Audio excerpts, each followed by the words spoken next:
Hi whole, അസ്സാം വലൈക്കും. അപ്പോൾ എല്ലാവർക്കും സുഖമാണല്ലോ. എല്ലാവരുടെയും നോമ്പൊക്കെ എങ്ങനെ പോകുന്നുണ്ട്? അപ്പോൾ നമുക്കിന്ന് നല്ല ടേസ്റ്റ് ആയിട്ടുള്ള കട്ട്ലറ്റിൻ്റെ റെസിപ്പി ആയാലോ. അപ്പോൾ നമ്മൾ ആദ്യം തന്നെ പാൻ അടുപ്പത്തോട്ട് വെക്കുക.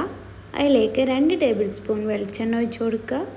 എണ്ണ ഒന്ന് ചൂടായ ശേഷം നമുക്കതിലേക്ക് ഒരു 3 അല്ലി വെളുത്തുള്ളിയും ചെറിയ കഷ്ണം ഇഞ്ചിയും കൂടി ചതച്ചിട്ട് ഇട്ട് കൊടുക്കാം. ഇനി ഇതൊന്ന് വഴറ്റിയെടുക്കാം. ഇനി നമ്മളിതിലേക്ക് ഒരു വലിയ സവാള ചെറുതായി അരിഞ്ഞിട്ട് ഇട്ട് കൊടുക്കുന്നുണ്ട്. പകുതി ക്യാരറ്റും കൂടി ചേർത്ത് കൊടുക്കുന്നുണ്ട്. ഇനി ഇതൊന്ന് വഴറ്റിയെടുക്കുക. ഇതിലേക്ക് ആവശ്യത്തിനുള്ള ഉപ്പ് കൂടി ചേർത്ത് കൊടുക്കുക. ഉപ്പ് കുറച്ച് കുറഞ്ഞാലും കുഴപ്പമില്ല, കൂടി പോകാണ്ട് നോക്കുക. അപ്പോൾ ഞാൻ കല്ലുപ്പാണ് എടുത്തിട്ടുള്ളത്. നിങ്ങളുടെ കയ്യിലുള്ള ഉപ്പ് ചേർത്ത് കൊടുക്കാവുന്നതാണ്, എന്നാലും കല്ലുപ്പാണ് കുറച്ചുകൂടി നല്ലത്.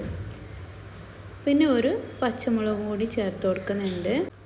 ഒരു തണ്ട് കറിവേപ്പില കൂടി ചേർത്ത് കൊടുക്കണം. ഇനി ഒരു 2-3 മിനിറ്റ് നേരം ഒന്ന് വഴറ്റിയെടുക്കുക. പിന്നെ ഇന്ന് ഞാനൊരു ക്വസ്റ്റ്യൻ ചോദിക്കുകയാണ്.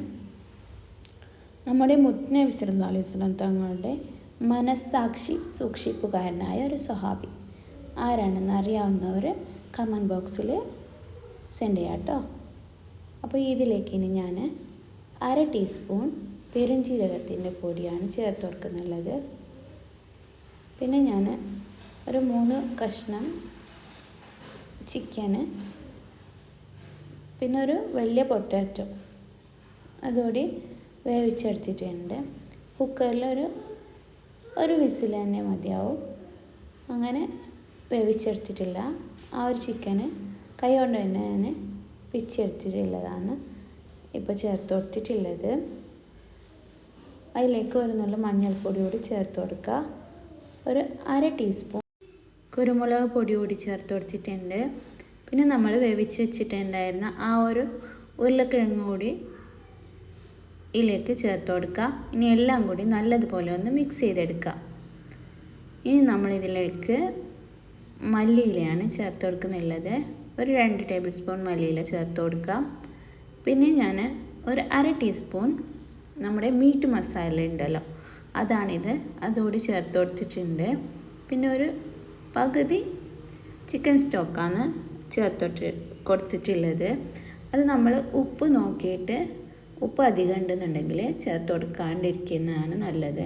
അല്ലെങ്കിൽ ആദ്യം തന്നെ ചേർത്ത് കൊടുക്കുക, അല്ലെങ്കിൽ ഉപ്പ് നല്ലതുപോലെ കൂടിപ്പോവാനായിട്ട് ചാൻസ് ഉണ്ട്.